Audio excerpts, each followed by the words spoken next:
generation is rising. A 10-part video series on an emerging generation of kings.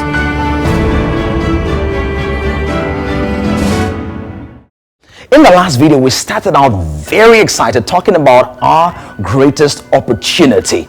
We talked about the incredible access we have today to technology. Like never before, we are able to tap into new spheres and spaces of human influence without even being there physically. What a time to be alive. But then in this video, I want to talk about our greatest problem. When you listen to the news or flip through magazines and interact with people in different environments and communities, you might discover that every human being seems to be struggling with one problem or the other. Now, for many people, it's a major malady. For other people, it's just simple stress or the need to pay a bill or two or deal with one issue or the other. But let's think about what we might consider the top 5 problems our world is facing today. In no particular order, of course, we'll talk about things like poverty, the extreme poverty that still pervades many climes and actually causes many crimes. For example, in my country, it's said that over 70% of people in Nigeria are still living below the poverty line or living in poverty.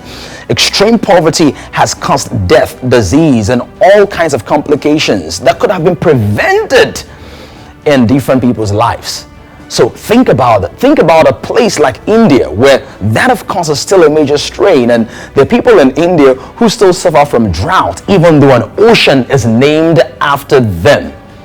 Now that may be some kind of paradox and complexity, but it's as real as the problems we also have in leadership in different parts of the world.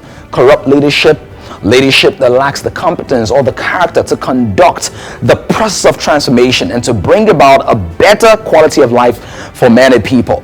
We may also talk about incurable diseases like STIs and STDs or HIV and all kinds of crises like cancer, wiping out so many people every year. Malaria still takes on people every year. Now, these are incredible statistics. You might also want to talk about the fact that many people lack access to quality information or education to transform their thinking and consequently their lives.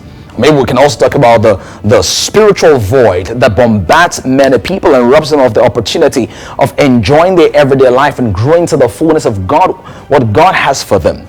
But all of these problems are real, they're tangible, they bring about death, disease, decay, degeneration. But the greatest problem that we have is not financial inadequacy, it's not social complexity, it's not moral depravity, and it's not religious bigotry. It's not even terrorism. The biggest problem we have does not have to do with our hands or our heads. The biggest problem we have has to do with our hearts. It is the degeneration of man's heart that has produced the deformity that we find in his conversations, the decay that we find in his environment, the disconnection we find in his social expressions. The fall of man from the place where he was created to function, from the kingdom he was created to enjoy, from the life he was created to live, that is what has produced all the death and the disease that we see today. You might think about the fact that man was created in this fanciful environment called the Garden of Eden. It was blissful. All kinds of amenities and facilities were there. And his command, the command that his creator God gave him, was to tend and to keep the garden, keep it in tune, keep it in shape, keep it functional, keep it structured, keep it amiable, keep it comfortable, grow it, extend its influence. But man, because of his disobedience, fell from that level and he becomes a victim of his environment instead of becoming a victor of his environment. Now, over years, we've tried to fix man's heart by appealing to his head. But you see, if I correct the affairs in your head, if I try to get to your life through your head without touching your heart, if I touch your head without transforming your heart, your head will only find new ways and new creative ways of birthing the evil in your heart.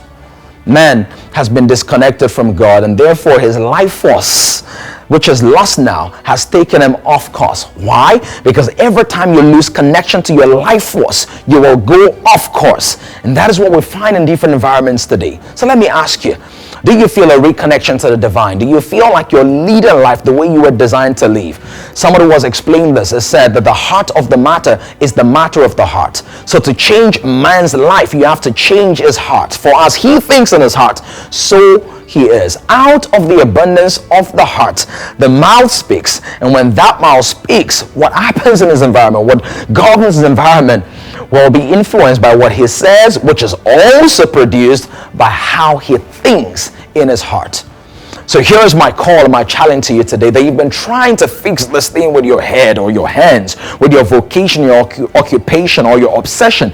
But the only way to fix this problem is to get back to the divine.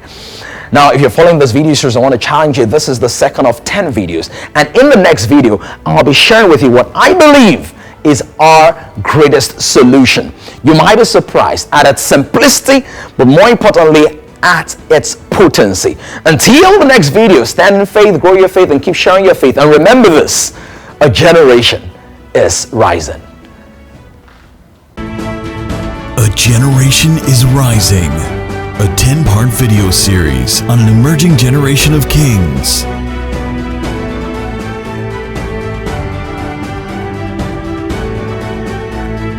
To join this growing community of kings, visit www.kingdomcentral.org and send your full name and email address to 0908-123-4566. One more thing, kindly share this video. Someone you know needs to watch this.